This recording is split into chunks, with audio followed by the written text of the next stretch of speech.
നമസ്കാരം, ബുള്ളറ്റിനിലേക്ക് സ്വാഗതം. ഇത് സലാക്ക് എന്ന് പറയുന്ന ഒരു വിദേശ ഇനം ഫ്രൂട്ട്സ് ആണ് നമ്മൾ ഇന്ന് പരിചയപ്പെടുത്തുന്നത്. ഇന്തോനേഷ്യയിൽ ധാരാളമായി കണ്ടുവരുന്ന ഒരു ഫ്രൂട്ട്സ് ആണ്.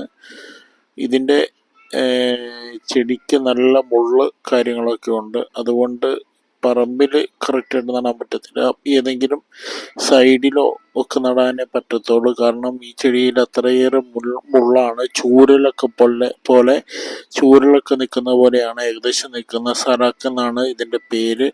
ഇതിൽ ഉണ്ടാകുന്ന ഫ്രൂട്ട്സ് കൊലയായിട്ടാണ് ഉണ്ടാകുന്നത്. ഒരു കൊലയിൽ തന്നെ 10-20 ഫ്രൂട്ട്സ് ഉണ്ടാകും. ഇതിൻ്റെ ഉള്ളിലെ മാംസളമായിട്ടുള്ള ഭാഗമാണ് ഭക്ഷിക്കാൻ വേണ്ടി എടുക്കുന്നത്. ഇതിൻ്റെ പുറത്ത് സ്കിന്നെന്ന് പറഞ്ഞു കഴിഞ്ഞാൽ ഇപ്പോൾ ഈ ചിത്രത്തിൽ കാണുന്നത് പോലെ വളരെ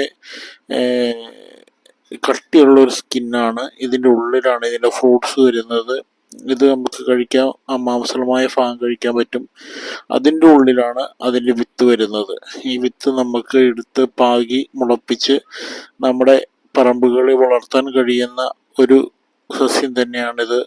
വിദേശീയ ഫ്രൂട്ട്സുകളൊക്കെ നമ്മുടെ പറമ്പുകളിൽ വളരട്ടെ, നമുക്ക് ഇത് ഇങ്ങനെ മാർക്കറ്റ് ചെയ്യാൻ കഴിയുന്ന ഒരു സസ്യം തന്നെയാണ്. ആവശ്യമുള്ളവർ ഇപ്പോൾ ഇടുക്കിയിൽ ചില കർഷകർ ഇതൊക്കെ ചെയ്യുന്നുണ്ട്. അവരുമായിട്ട് ബന്ധപ്പെട്ട ഇതിൻ്റെ കാര്യങ്ങളൊക്കെ അവർ പറഞ്ഞു തരികയും നമ്മുടെ തൊടിയിലൊക്കെ വളർത്താൻ നമുക്ക് കഴിയുകയും ചെയ്യും.